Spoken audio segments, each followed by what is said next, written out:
en las estructuras sociales y en el sistema económico nuestro, sí, hay una concentración del ingreso alto. Por lo tanto, hay mayor capacidad de evasión en los que tienen más ingresos que en los que tienen menos ingresos. Imagínense usted cómo puede evadir la señora que tiene su salón de belleza sí, con 2 empleadas. Sí, así es. El segundo nicho, brecha fiscal, donde hay un alto potencial, dice ese estudio que está en el ITEVI. Dice, las personas no pagan el ITEVI. Sí, las personas pagan el ITEVI. Entonces, una reforma fiscal en su lado tributario que busque la justicia social tiene que primero desarrollar mecanismos para que entren al fisco esos recursos que de una u otra manera las organizaciones, las empresas los retienen. Atentos saludos, amigas y amigos de su programa Dialéctica, porque la verdad importa. Nueva vez llegando a ustedes con este programa en que tratamos temas de carácter filosófico, teológico y también económicos.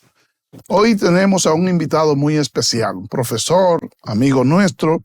Se trata del profesor Luis Ortega Rincón, economista, con el que vamos a hablar sobre la reforma fiscal y vamos a tratar algunos aspectos relacionados con la reforma tributaria y con otras modalidades que tienen que ver con el devenir de los sistemas financieros a nivel de Estado y las pertinencias en estos momentos en la República Dominicana. Profesor, bienvenido a Dialéctica. Gracias, buenos días, gracias por invitarme. Sí, señor. Y gracias a todos los telespectadores por el tiempo que nos va a dedicar a escuchar a ambos. Muy bien, bueno, se trata de un tema de actualidad, profesor, de momento, y vamos a tratarlo con un sentido pedagógico en su condición de maestro, ¿verdad?, de experto en la materia, para el mejor entendimiento de nuestra teleaudiencia. Antes de ir a una acostumbrada primera pausa, quiero presentarle los canales a través de los cuales llegamos a ustedes. Recuerden que llegamos a ustedes a través del canal 101 y 1101 en alta definición de Claro, los canales 81 de Altiz y de Aster, el canal 20 de Telecable Dominicano, el canal 46 de Win Telecom, el canal 647 de Fire TV Stick. Además, estamos en más de 140 sistemas de cables en las provincias del país. En el satélite EUTEL para todo el continente americano, en el satélite Intelsat para el resto del mundo y, por supuesto, en todas las plataformas digitales y en nuestra página www.sumundotv.com. Vamos a hacer una pequeña pausa y volvemos entonces con ustedes en breve en Dialéctica, porque la verdad importa.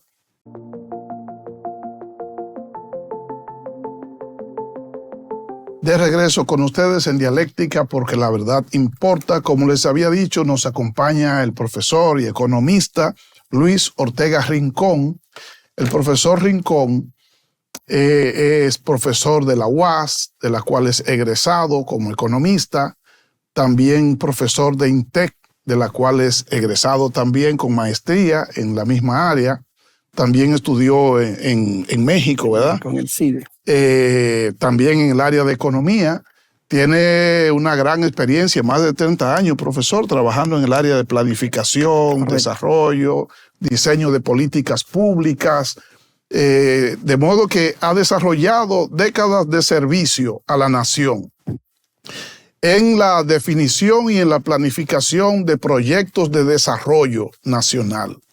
Si nosotros estamos en vía de desarrollo, si hemos entrado en un proceso de crecimiento económico, si hemos dejado esas condiciones de subdesarrollo pleno, pronunciado, que teníamos en los años 70 y a principios de los años 80, y hemos entrado en un proceso esperanzador, incluso respecto de la expectativa de vida, se debe a una serie de compañeros dominicanos que se han preparado, se han capacitado y se han dedicado a diseñar estrategias efectivas que nos monten en la ruta del desarrollo y del progreso. Lo cual ha sucedido, profesor, en Japón, en Corea, en Chile, en Estados Unidos y en esos otros países. De modo que esos países que entraron en proceso de desarrollo y que nosotros hoy podemos llamarlos países ricos, le deben ese estatus al que han llegado a que figuras importantes, en este caso en el renglón de la economía, se han dedicado a propiciar esas esperanzadoras condiciones para su país. Lo mismo que sucede en otros sectores, en el sector político, en el sector jurídico, en el sector económico en sentido general, y en este caso estamos hablando desde el punto de vista de la economía. Y entonces hemos invitado al profesor para hablar de la reforma fiscal, porque es un tema que se está tratando en estos momentos. Se está planteando la realización de una reforma fiscal y es necesario entonces hablar con ustedes sobre la naturaleza, la característica y la pertinencia de este tipo de ejercicio en el país. Profesor, yo creo que debiéramos comenzar por ahí, ¿verdad? Por esa parte que es como más sencilla con relación a lo que es una reforma fiscal y qué se espera para nuestro país en estos momentos. Bien, gracias. Bueno, desde el punto de vista legal, podemos decir que el llamado a que se realice una reforma fiscal es añejo, aunque el tema sea de actualidad y esté ahora de moda. Sí. En términos de que la autoridad política recientemente y por varios canales, aunque un poco de manera informal todavía, ha informado que se dirige a realizar una reforma en el fisco. Sí. Entonces vamos a conversar un poco si es fiscal o si es tributaria. Muy bien. Lo deseado, lo buscado y lo que se perfila a lo que se puede llegar desde el punto de vista de los actores en la sociedad, no solamente en la economía, en la sociedad. Recordemos que en el año 2012, 25 de enero, se promulgó una ley, la Ley de Estrategia Nacional de Desarrollo. Así es. En uno de sus artículos da el mandato a la autoridad política para realizar una reforma fiscal integral.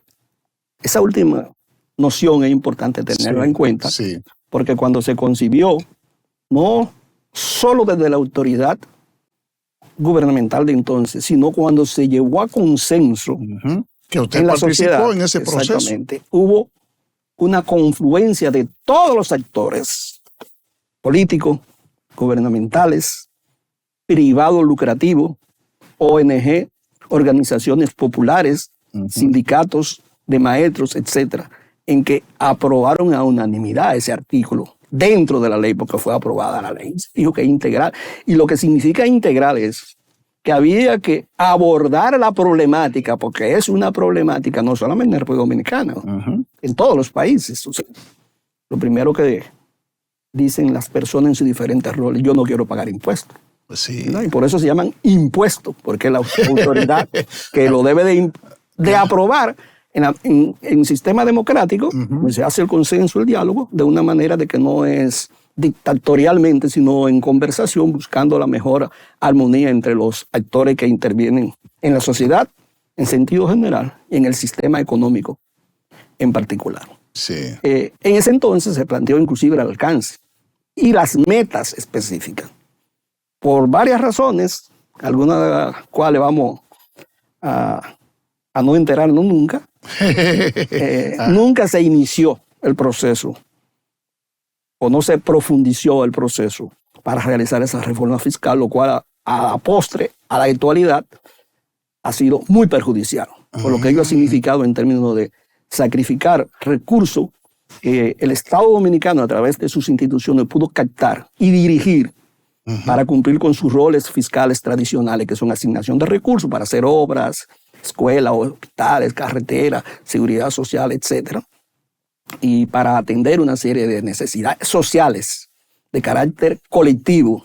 Hay que hacer insistencia en eso, porque el fisco y la principal función de un Estado es coordinar todas sus acciones, programas y proyectos dirigidos al bien común, no a bienes particulares. Y cuando va a bienes particulares, porque se encadenan esos particulares en que va a generar y a entregar un bien común. Ese preámbulo, porque cuando veamos algunos elementos de lo que debería abarcar la reforma fiscal, tenemos que centrarnos en qué va dirigido al bien común, al bien colectivo de todos y de todas, y de todos los sectores, no importa. Sea sector privado, sea organizaciones sociales, sea instituciones gubernamentales, etc. Por lo menos hay dos aspectos para pasar rápidamente de la parte histórica que conocemos por qué no se hizo. Una, o que podemos decir, porque una lectura de la visión que tiene uno. Si uno se va al 2013, un año después de la aprobación, y busca los periódicos nacionales, se va a encontrar con pronunciamientos desde el sector privado que tomó la delantera y comenzó a decir que de realizar una reforma fiscal había que comenzar a discutir primero la calidad del gasto.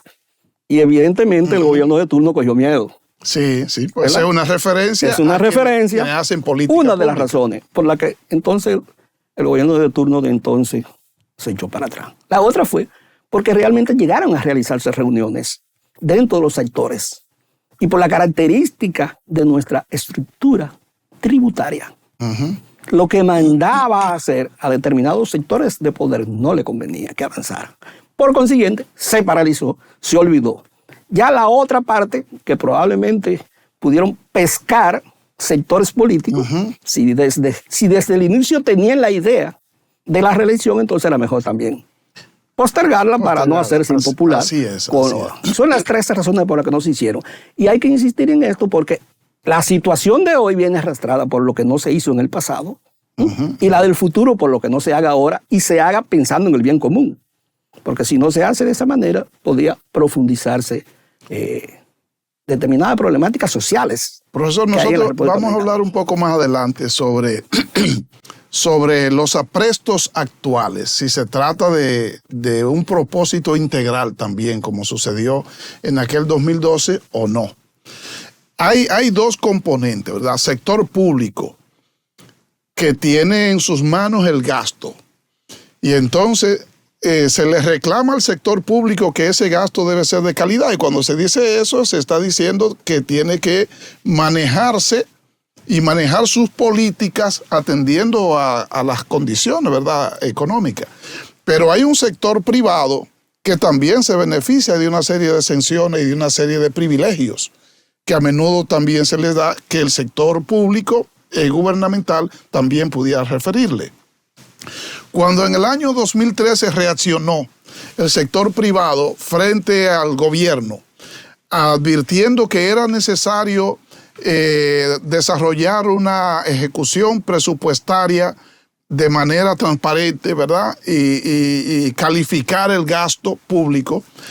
Yo supongo que el gobierno no solamente reaccionó postergando ese requerimiento del sector privado, sino que el gobierno debió también asumir una postura responsable frente a un sector privado empresarial que históricamente también ha tenido sus beneficios cuando interviene en estos sistemas de reformas. Correcto. Sí, tal como usted dijo, yo concuerdo con usted de que debió de responder, pero el registro es que no respondió. No se hizo. Y evidentemente, al parecer, atendió más a necesidades de determinados sectores que a la colectividad por la que fue elegido para atender esa situación del momento. En el momento actual, la pertinencia o no de la reforma fiscal es evidente que es pertinente por varias razones. Debió de hacerse hace mucho tiempo. Debió de hacerse en ese recorrido 2013-2015, debió aprobarse una reforma fiscal integral, no parches, remiendos que se hicieron precisamente orientados a lo tributario, para buscar recursos, para hacer obras, que prioritarias algunas, no prioritarias otras, de muy baja calidad en el gasto, como usted ha dicho, inclusive se puede mencionar, uno se puede remontar un poco más allá del 2010. ¿Y cuántas veces se hizo la Majacoma Ruta? ¿Y por qué? Sí. ¿Cuántas veces se construyó? 3 veces. Sí. ¿Por qué? Sí. No se hizo estudio de suelo inicialmente. Estaba haciendo un fango para coger uno del pasado, uno del presente en términos de calidad de gasto. La investigación periodística reciente saca a relucir que hay un hospital que tiene más de 7 años en construcción y que ya hay varios equipos valorados en más de 18 mil millones de pesos que definitivamente ya no se pueden usar. Entonces, ahí se está tirando todo una serie de recursos, para solo coger 2 ejemplos. Sí, uno del pasado muy lejano. Está el y uno caso de la Victoria, profesor. El caso de la Victoria, Máximo Gómez se tuvo que construir 2 veces porque al año y medio se hundió, porque calidad del material, sobrevaluación que hubo, bueno, el estado de la residencia. Y así se pueden coger muchos ejemplos. Entonces, evidentemente, por eso se habla de reforma fiscal integral, porque el gasto tiene que ser incluido en la discusión y en el diseño de una serie de mecanismos para que el Estado Dominicano en sus instituciones reciba las obras, primero que la formule conjuntamente, aunque la designe y contrate al sector privado, la reciba con determinados estándares de calidad, y naturalmente no estamos diciendo nada todavía sobre la parte del recurso fiscal en una obra que no llega a la obra, ¿verdad? Sí, que hay varios estudios del Banco Mundial que habla de la parte de la corrupción. Ahí el Ministerio Público tiene varios expedientes relacionados a ese aspecto, que los tribunales probarán si es así o no es así de acuerdo a la prueba emitida. Entonces, el aspecto de que sea integral viene de ahí. Primero, no debería hablarse solamente de que el Estado necesita más recursos. Sí, necesita más recursos. Pero también hay que hablar al mismo tiempo de que el recurso que ceda la sociedad al Estado debe ser aplicado con transparencia, con eficiencia, con eficacia y con calidad. Por consiguiente, no hay duda de que se necesita, dada una de las características de este sistema tributario, ahora me refiero a la parte del tributo, que es la que tiene que ver con la recaudación de los impuestos que legalmente fijan la autoridad pública. Una de las características es la baja presión tributaria que tiene la República Dominicana, que se ha manejado alrededor de entre el 12 y el 13% en el 2022, por ejemplo, cuando el promedio en América Latina es del 21%, y en la parte muy alta está Brasil con 33%, y siguen Uruguay, Costa Rica, etcétera, Guatemala, El Salvador, que la tiene más elevada. Entonces se necesita esa reforma fiscal por esa parte. ¿Y eso es culpa del sistema financiero y tributario, profesor, o será cuestión de voluntad política y de ejercicio político? Usted ya me dio la respuesta. El sistema per se, que es una entidad compleja, compuesta de la interacción de muchas partes, nunca es culpable. Pero el sistema, como sistema, es neutro. Ahora, sus actores son los que toman las decisiones y deciden las magnitudes, las metas, las direcciones, los diferentes actores. No solamente los públicos, también los privados. Y en algunas situaciones la ciudadanía organizada y aún la no organizada, tenemos determinada conducta que de alguna manera incide en el tipo de política pública que se diseña, se ejecuta, se regula o se deja hacer. Sí. Entonces, está en la combinación de los dos, pero el problema, por lo menos en términos de una segunda característica, por avalar de la voluntad política, que tiene nuestro sistema tributario, es la muy baja capacidad para recaudar impuestos. Por lo cual se cuela por ahí la evasión, ¿verdad? Sí. La elusión. Sí. Y aún la declaración tardía, que es lo que en términos técnicos de la Dirección General de Impuestos Internos y más de la dirección del Ministerio de Hacienda le llaman incumplimiento en el sistema de tributo. Y esa trilogía combinada, aquí da terror a nivel, cuando uno ve que a nivel de impuestos sobre la renta hay una evasión que llega al 61%. Wow. Y a nivel del ITEVI hay otra evasión que llega al 43%. En promedio entre los dos anda por el 57%. ¿Eso qué quiere decir en términos de recursos? Que se evade mayor cantidad de recursos que lo que el Estado está recaudando. Eso es una barbaridad. Pero una barbaridad que llega a... Que llega a la basílica. Proyectado al 2024, con las proyecciones de la serie hecha en un estudio por un equipo intergubernamental del Ministerio de Economía, del Ministerio de Hacienda y del Banco Central, en una serie que levantó del potencial que hay para recaudar y lo que efectivamente se recauda. En esa serie estamos hablando que 1 billón de pesos. Wow. A la fecha de ahora proyectado esos parámetros, y el cual irá creciendo si no se mejora de manera sustancial la capacidad administrativa para recaudar, que es una de las recomendaciones fundamentales que han venido haciendo el BID y el Banco Mundial en estudios. Me fui para afuera, al Banco Mundial, el BID, pero a nivel interno, economistas, profesionales de la tributación, etcétera, o vienen haciendo al mismo tiempo, independientemente de los estudios del Banco Mundial, del BID y de otros, la CEPAL y otros organismos internacionales. Sí. Y sin embargo, la autoridad pública no ha querido hacer. Porque, yo no sé, pero cuando yo era muchacho, y eso hace mucho tiempo, ¿verdad? En mi pueblo, no tanto, profesor. En mi pueblo, cuando íbamos a marotear, a buscar mango para la loma, a algunos nos gustaban los mangos bajitos. Ah, sí. No tirábamos piedra, no tirábamos mangos, sino que lo que uno podía coger con la mano. Como Juan bueno, Antonio la autoridad Litz. pública, a nivel de impuestos, República Dominicana, ha decidido coger los mangos bajitos. Wow. Se va por el lado fase.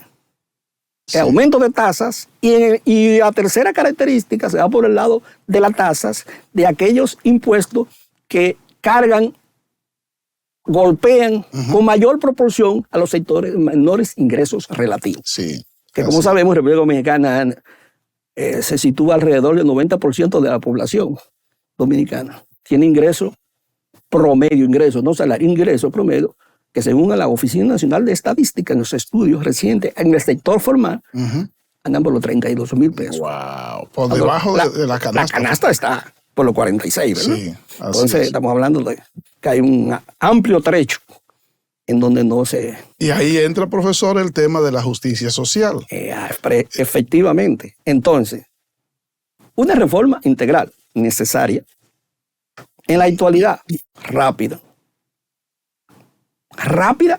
que se inicie el diálogo, se inicie el consenso y se defina su orientación en términos de que tenga en mente la justicia social. Algunos dicen y están diciendo, hay muchos artículos, no hay tiempo. ¿Hay tiempo para qué?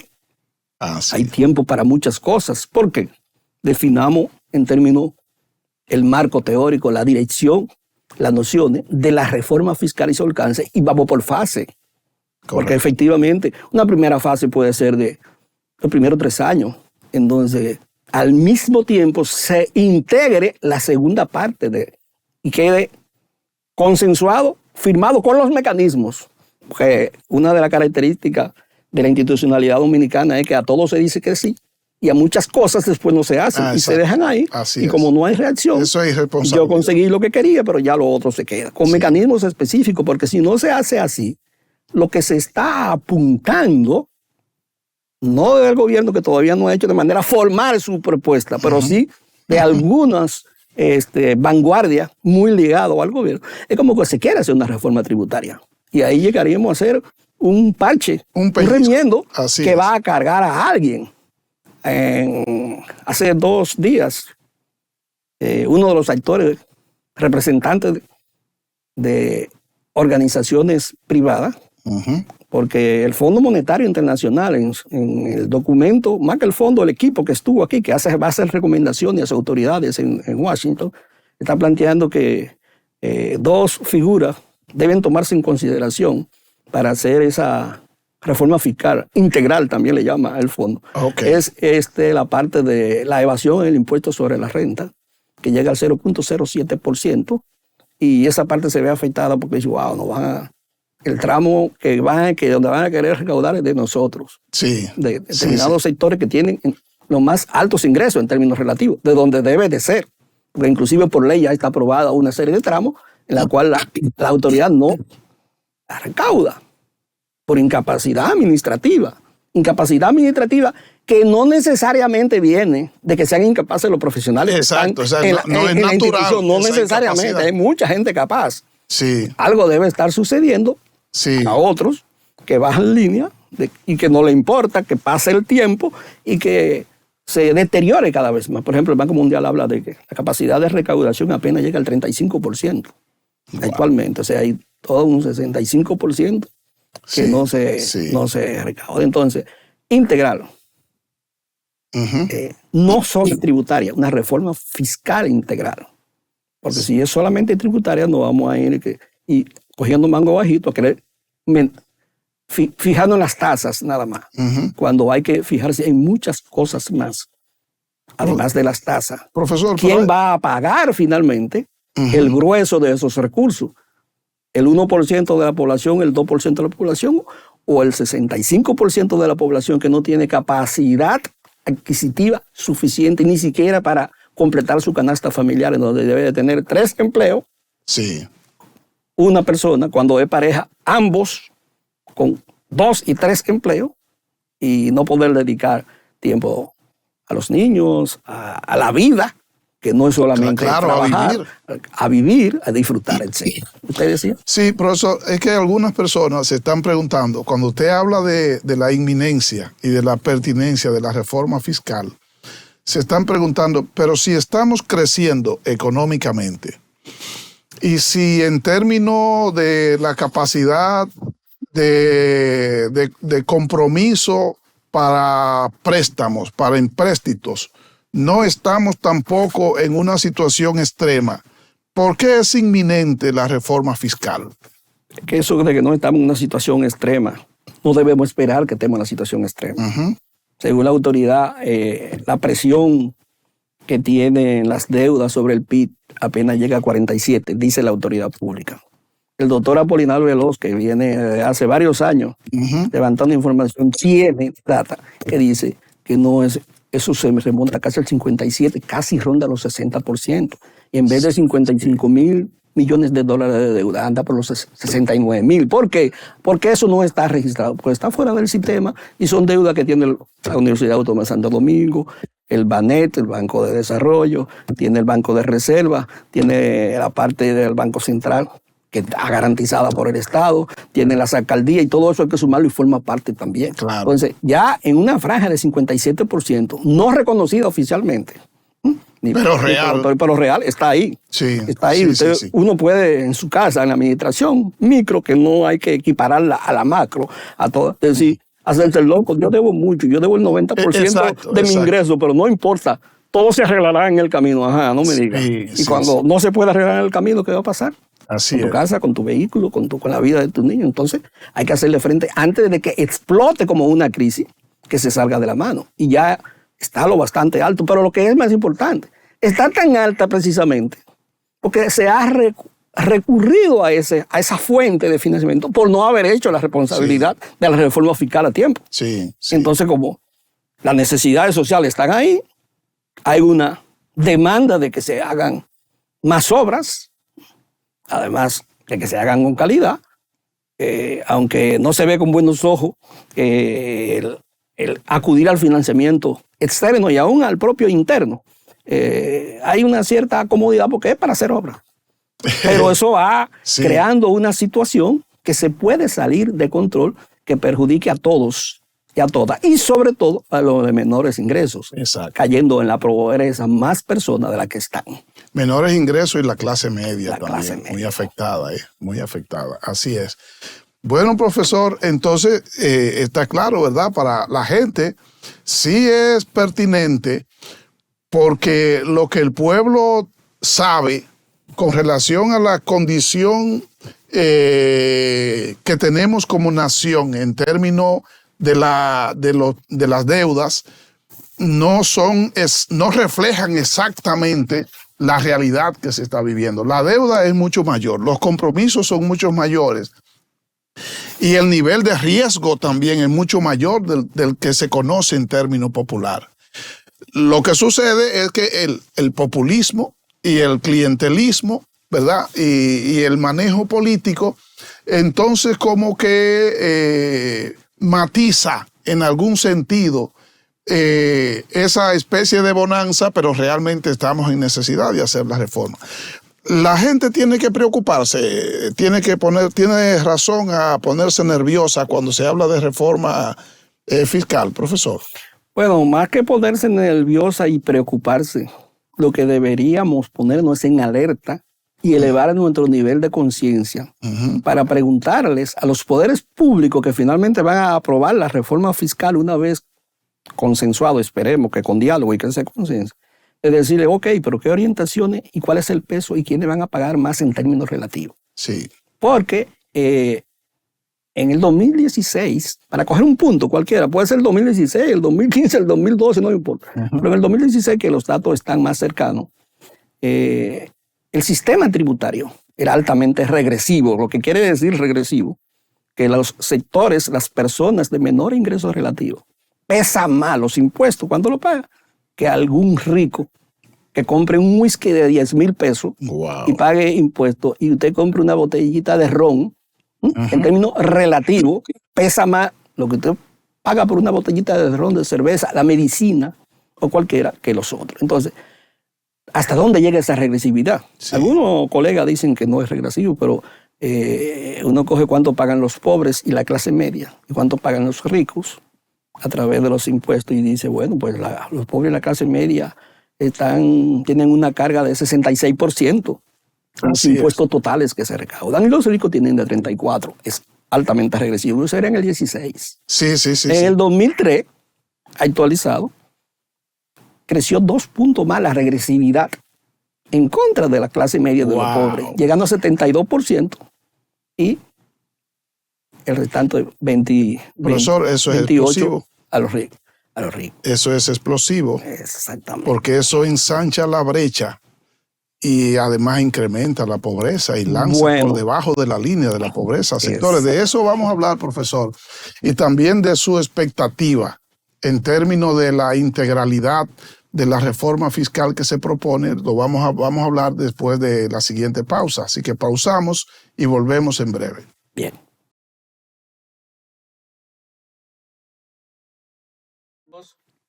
De regreso con ustedes en Dialéctica, porque la verdad importa. Estamos haciendo un programa muy importante en el día de hoy. Estamos metidos en la ciencia de la economía. Nos está acompañando el profesor Luis Ortega Rincón. Es un colega, profesor de muchos años, profesor de la UAS, profesor de INTEC y de otras universidades del país. Profesor recientemente en INTEC, que es una institución que usted conoce muy bien y a la que ha pertenecido por muchos años, ha realizado un congreso, una actividad analizando temas de carácter económico que incluyen la reforma fiscal. Y unos amigos nuestros, profesores, como el profesor Isidoro Santana, el profesor Pavel Isa, el profesor Rolando Guzmán y otros, han estado refiriéndose también a estos temas relativos a la reforma tributaria y a la reforma fiscal.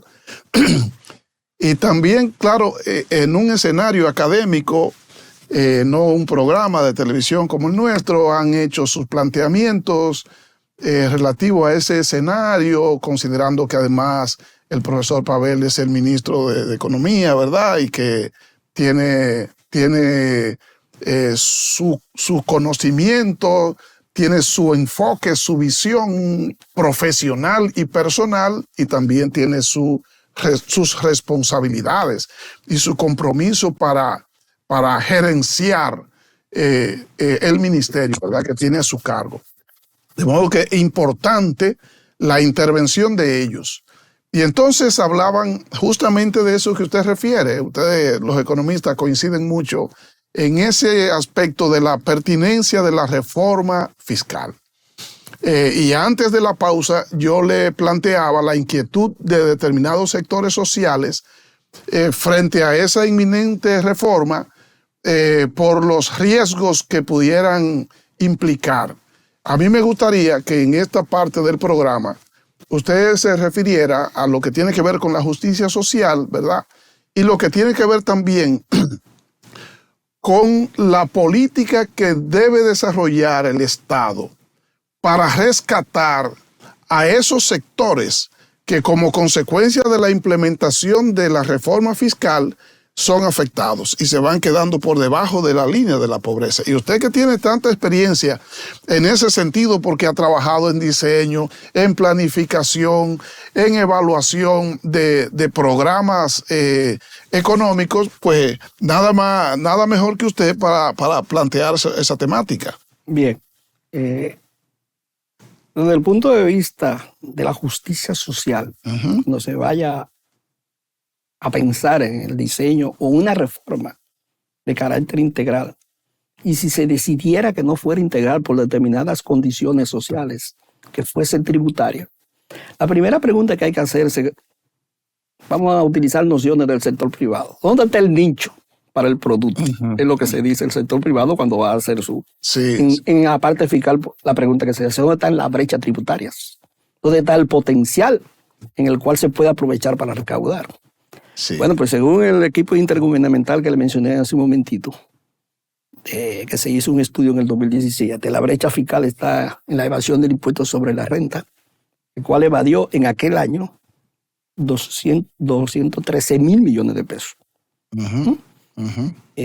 213 mil millones de pesos. Y se dice, pero eso es la parte informal. No necesariamente. En las estructuras sociales y en el sistema económico, nuestro, Sí. hay una concentración del ingreso alto. Por lo tanto, hay mayor capacidad de evasión en los que tienen más ingresos que en los que tienen menos ingresos. Imagínense usted cómo puede evadir la señora que tiene su salón de belleza con 2 empleadas. Sí, sí, así es.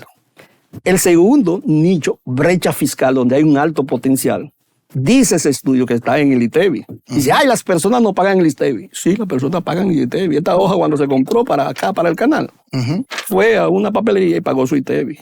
Sí. Ahora, la empresa los entregó al Estado. Eso es lo que hay que ver, porque ahí está. Exacto. Si llega al fisco realmente. Sí. Entonces, por eso la necesidad de ampliar la capacidad y que se tome la voluntad política de que sea eficiente y que se sea más eficaz desde ahí. Entonces, una reforma fiscal en su lado tributario que busque la justicia social tiene que primero desarrollar mecanismos para que entren al fisco esos recursos que de una u otra manera las instituciones, las organizaciones, las empresas los retienen y que no llegan al fisco. Sí, así es. El otro aspecto, el tercero, y es el que pone nervioso determinados sectores, es el gasto tributario. O sea, aquellos incentivos que da el Estado y que, como usted dijo hace un momentito, se han convertido en privilegios de sectores privados, que se le aprobó una ley para incentivar su actividad económica durante 10 o 15 años y que cada año, cada vez que se cumple ese periodo, solicitan una nueva extensión y así llevan ya 40 años extendiendo, lo cual se ha convertido en un privilegio irritante. Y ahí está la brecha para iniciar una reforma fiscal. Porque ¿a qué aspira? Se ha colado que el gobierno aspira al 2%. Ahí hay 10.5%. Y se puede decir, ok, pero con la capacidad de recaudación está bien, no es posible captar, no tiene que captarla todo. Capta el 35% que tú tienes capacidad de recaudación, el 35% de eso para que vea cómo llega. Pero que debe de ser rápido porque las necesidades están en el pueblo. Sí, el pueblo está demandando ahora, los sectores van a seguir demandando, entonces tiene que hacer un plan, priorizar ambas cosas. Tu plan de recaudación, tu presupuesto vinculado a esas metas que va a hacer y al mismo tiempo, ya no tiene que hacer mucho plan por mucho tiempo, es sincerizar esos regalos que está haciendo a sectores que hace 40 años ya cumplieron y que parece ser ineficientes porque necesitan todavía tener incentivos. No son ineficientes en nada. Sencillamente son acumulación ampliada de capital, de recursos que tienen, porque ya son competitivas. Si no, entonces tenemos eso que usted dijo hace... no nos hemos metido en el área de vías de desarrollo, entonces estamos tan subdesarrollados como antes que miles de empresas formales, 40 años después no son competitivas, hay que transferirles 200 mil millones de pesos para que puedan seguir funcionando. Eso como que no tiene sentido, pero al mismo tiempo entonces, en esta coyuntura, se está insinuando, y el cuarto capítulo del equipo del fondo lo insinúa, que hay 1.6% del PIB que son exenciones de ITEVI. Ya sabes. Y que esa deben de quitarse. Correcto. Entonces, hacia dónde va la cosa es que los que tienen menos deben de pagar más. Y los que tienen más no deben de pagar nada. Entonces, eso no es justicia. No. Ni fiscal, ni social, ni nada por el estilo. Claro. Porque ya la brecha fiscal, o nicho, como usted quiera llamarle, ya se llenó en esa parte. El 1% de la población que está evadiendo el 63% de la renta y que a la vez está evadiendo el 43% del ITEVI, debe de ceder. Y el Estado no es que debe de ceder, no va a ceder nada. El Estado tiene que tomar su rol, hacer y recaudar con eficiencia y con eficacia de esa parte y hacer un plan. Un plan que puede durar 5, 6, 7 años, pero que en los primeros 4 años de esta administración le puede agenciar el 2% que quiere para hacer las obras. Eso es. Pero un plan que vaya más allá de los 4 años. Eso es lo que porque evidentemente en algunos aspectos, por ejemplo, en la tercera figura impositiva, que da vergüenza que en un país que se tilde de ser en vía de desarrollo, el sector construcción tenga ese dinamismo enorme. En los últimos 20 años hay torres por todos los lados, mansiones, etcétera, y el impuesto a la inmobiliaria llega al 0.00001%, 15 mil millones de dólares. Entonces hay otro nicho, que ese no es en el corto plazo ni en el mediano, pero en el pasado también se ha sido muy irresponsable de la autoridad pública, que se inició el intento de hacer un catastro nacional para poder aplicar el impuesto inmobiliario por alguna razón rara, curiosa, se paró y no tenemos un catastro eficiente, por tanto no podemos hacer aplicar ahí en donde. Ese es uno de los sectores, profesor. Ese es uno. Pero usted va tomando uno y otro, y eso es una barbaridad. Entonces, evidentemente, la disyuntiva en que está la autoridad pública es a quién voy a cargar. Si finalmente se quiere ampliar la base del ITEVI, usted cuando compra el pollo va a pagar, pero no usted, no. Los pobres, los 2 millones de pobres, el 23% de la población va a pagar, que dicho sea de paso, por el lado del sector del mercado de trabajo, esos 2 millones de pobres tienen un salario rígido que no pueden mover. Entonces, va a tener que pagar más caro los bienes y servicios de su canasta. Y por consiguiente, van a perder calidad de vida.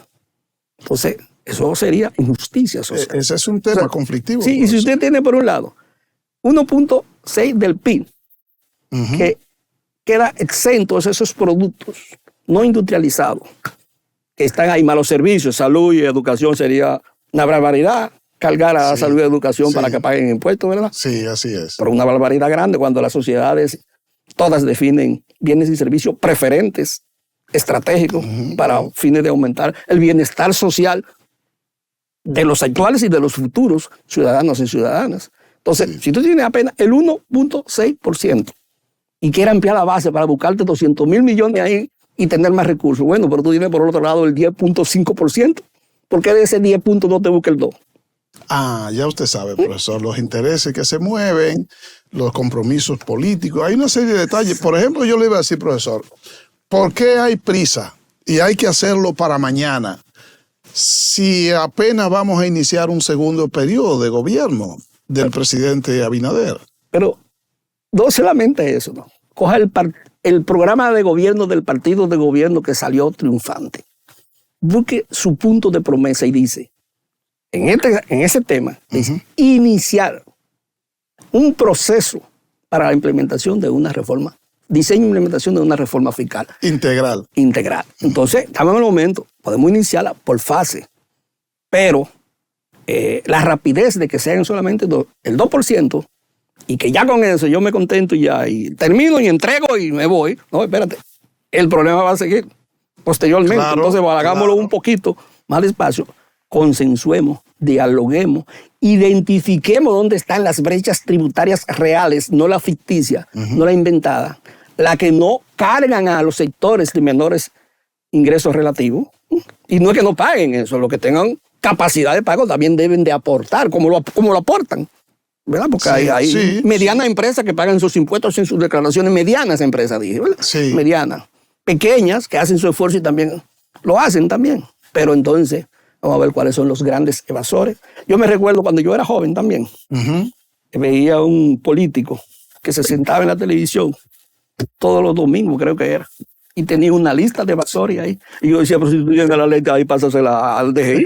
Metiendo los nombres y apellidos de todo, metiéndole miedo, hace una función política porque esto viene de lejos. Sí. Se saben, tienen el nombre, se saben quiénes son. Sí, pero no se hace como dice usted. Hay compromisos entre los sectores poderosos y las autoridades políticas, algunas de ellas, pero sobre todo en un más alto nivel. Inclusive yo decía hace como 10 años a un amigo, yo no sé, pero yo creo que ya hay que dejar de pensar en la figura más alta de la autoridad pública, en algunas de las cosas que suceden. Sí, y irse a pensar si es desde fuera que hay organizaciones políticas que deciden eso. Y la más alta autoridad lo que hace es que la ejecuta, porque está medio complejo. Cuidado si genera una teoría de conspiración a partir de ellos. O por lo menos de complicidad parecería que la hay. De complicidad, así es. Profesor, eso sucede también en otros sectores. Usted sabe que también hay que hacer una reforma constitucional porque se entiende que la Constitución también tiene algunos detalles que corregir. Hay que hacer reforma legal porque también los códigos va evolucionando la sociedad y van surgiendo nuevas situaciones que deben atender. Hay que hacer una reforma en el sector educativo porque hay que adecuar el modelo de enseñanza-aprendizaje a las nuevas exigencias de nuestros tiempos. Y así el sector, por ejemplo, de seguridad social, entre otros aspectos. No basta con una reforma financiera para que haya un proceso real de desarrollo y de crecimiento. Porque si no se avanza, por ejemplo, en términos de la calidad de vida y de la expectativa de vida de la sociedad, si no se avanza en términos educativos, de la capacidad de las personas simple para conocer sus derechos y sus deberes, tener conciencia de ello. Pero no basta, profesor, si no hay una reforma también en términos de la justicia social, porque es que la inequidad en la que viven nuestros países no permite a las personas ni siquiera reclamar los derechos que tienen y eso se aprovecha para acentuar ese enriquecimiento o ese crecimiento de un sector a costa de otros tantos, como es el caso, por ejemplo, de la clase media y de la clase baja en nuestro país. ¿Qué va a pasar, profesor, en los próximos días? ¿Qué expectativa tiene usted? ¿Será necesario importar a quién? ¿Usted se recuerda de Domingo Cavallo? Sí. O a Milei, o no sé, a Bukele, o a quién. ¿Quién será que va a asumir una postura responsable para impulsar un proceso de reforma integral efectiva en nuestro país? Bueno, nosotros tenemos autoridades públicas que han sido elegidos para cumplir determinados roles constitucionales y legales. Y están conscientes. Y están definidas las misiones institucionales y que hay que cumplir en cada una. Y en el caso del sistema fiscal, no solamente está plasmado en sus diferentes leyes, sino que está la necesidad en los grupos organizados, sea cual sea el nivel, de que hay que hacer una reforma fiscal con justicia social. Tiene un sector. Hay un sector que no utiliza esa serie de nociones porque no le interesa. Me parece que la parte social termina en la frontera de sus intereses particulares. Sí, así pero evidentemente no hay que importar a nadie. En este país hay cientos y cientos de profesionales, hombres y mujeres, de diferentes carreras, inclusive que se han hecho las propuestas durante años, que el problema no es técnico. El problema no es de conocimiento. Exacto. Es que ahí que no está, ahí no es que está trancado el carro y que no avanza en el lodo, no es ahí que está, es que en la parte del liderazgo, hacia dónde queremos dirigirnos, hacia una sociedad más injusta o más justa, tiene que definir la voluntad política de los poderes, no solamente el presidente de la República, claro, ese Congreso Nacional. ¿Verdad? Sí. Ese Congreso Nacional que tiene un rol determinado que jugar. Las expectativas, ¿cuáles son? Bueno, algunos de los colegas dicen no hay condiciones para una reforma fiscal integral. Y yo digo, ¿y cuáles son las condiciones graves que impiden eso? Porque lo único nuevo que yo visualizo es que ahora hay un partido que va a tener a 3/4 partes de los votos en el Congreso. Por consiguiente, casi puede hacer lo que quiera. Hay condiciones. Entonces, hay condiciones. Ahora, sí. ese mismo partido en su parte gubernamental está consciente ya de la carga que significa para esa clase media, media y baja, y para los pobres, cargarle con más impuestos queriendo ampliar las bases. ¿Está consciente? Yo creo que sí que está consciente. Ahora, ¿está inclinada a evitarlo? No sé, vamos a ver en el transcurso. Hay que darle un voto de confianza. Profesor, llegamos al final del programa, finalmente avanzamos para mejorar, ¿verdad? Vamos hacia mejor. La academia, las iglesias, los sectores profesionales están convocados a unir esfuerzos. Al gobierno sería, ¿verdad? Totalmente. Como representante del Estado nacional, para que efectivamente nosotros demos el paso hacia el desarrollo. Bien. Señores, hemos tenido un gran programa hoy con el profesor Luis Ortega Rincón, que es un experto en materia de reforma tributaria y reforma fiscal y de la economía en sentido general, un profesor de mucha experiencia en nuestras universidades, a quien nosotros esperaremos. Profesor, usted queda comprometido para volver a Dialéctica en otra ocasión. Gracias, cuando usted quiera. Bueno, muchas gracias. Y a ustedes, señores, será hasta una próxima entrega.